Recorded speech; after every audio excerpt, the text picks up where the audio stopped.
আসলে মিডিয়ার প্রতি আমার কোনো ঝোঁক ওরকম ছিল না, আমি আগেও বলছি। বাট হ্যাঁ, এমন কখনো হয়তো বা ইচ্ছা জেগেছে যে আমিও কখনো যদি এমন পারতাম। অনেকের মুভি বা অনেক মিউজিক ভিডিও বা অনেক কাজ দেখে ইচ্ছা জাগছিল যে আচ্ছা ওর জায়গায় যদি আমি হতাম তাহলে কেমন হতো। বাট কখনো এমন ইচ্ছে জাগেনি যে আমি করবই। বাট হুট করে হয় যে অ্যাক্টিংয়ের প্রতি ঝোঁক, ওইটা ওরকমও ছিল না না, মানে মিডিয়াতে কাজ করবো ওটা তো একদমই না। কিন্তু স্কুলে ওই যে বললাম না, আমি প্রোগ্রামে অংশগ্রহণ করতাম, নাচ গান অভিনয়।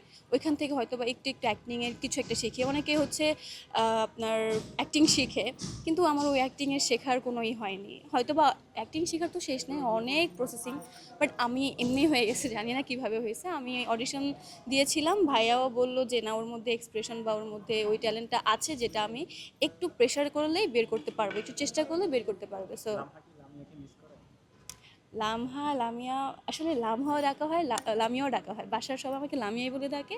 আর এমনিতে কাজের ক্ষেত্রে বা অন্য সব সার্কেল যেটা আছে ওইটাতে আমাকে লামহা বলে ডাকে। সো আমি মিস করি না, ওই সময়টা এখনো হয়নি।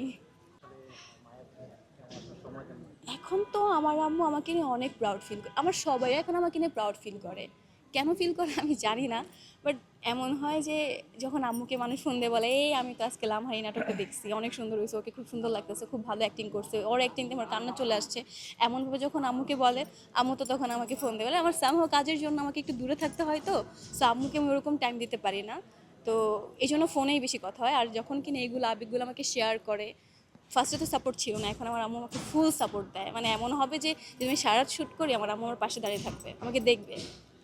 ফলো অভিনয় তো যদি বলি যে অনেকে আছে সিনিয়র পারসন, তো সবার নাম তো আর বলতে পারবো না। মানে সিনিয়র বলতে অনেক আছে, যেমন জয়া হাসান আপু আছে, তারপর হচ্ছে মেহজাবিন আপু আছে, আরও অনেকে আছে যাদের অ্যাক্টিং অনেক ভালো, মানে সবাই খুব ভালো করছে। সো আমি আসলে এক এক সময় এক একজনকে ফলো করি। মানে যখন কোনো কিছু সামনে পড়ে যায়, মনে হচ্ছে না এইখানে আপু অনেক ভালো অ্যাক্টিং করছে, ওইটা একটু নিজের মধ্যে প্রেজেন্ট করার চেষ্টা করি আর কি, যদি কপালে থাকে।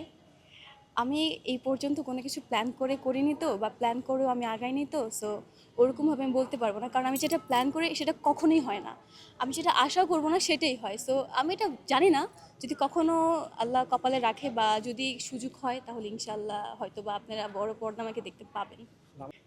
দুটি মানে দুটি মানে জোড়া, এটা একটা নাটকের নাম ছিল আমার। ফার্স্টের আমার মিডিয়া জার্নি শুরু হয় হচ্ছে এই নাটক দিয়েই।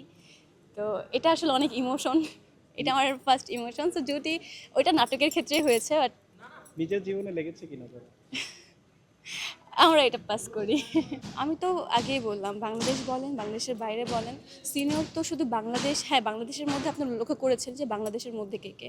তবে আমি বলবো যে পুরো ফুল ওয়ার্ল্ডের মধ্যে, ঠিক আছে, ওয়ার্ল্ডের মধ্যে হচ্ছে এমন অনেক অভিনেত্রী আছে যাদেরকে দেখলে নতুন কিছু শেখার আগ্রহ জাগে, নতুন কিছু ট্রাই করার আগ্রহ জাগে। সো ওরকম নাম বলতে পারবো না, কিন্তু অনেক আছে এমন। সো কার রেখে কার নাম বলবো, পাবলিকও হচ্ছে হয়ে যাবে, মানে খুব থাকে না, বিরক্ত হয়ে গেছি যে মেয়ে কতগুলো একই জায়গায় দাঁড়িয়ে এতগুলো নাম বলতেছে। সো এটা আমি চাই না, আমার কথা হচ্ছে আমার সবারই ভালো লাগে, যাদেরকে সবার বলতে যাদেরকে ভালো লাগে তাদেরকে আমি ফলো করার চেষ্টা করি আর কি।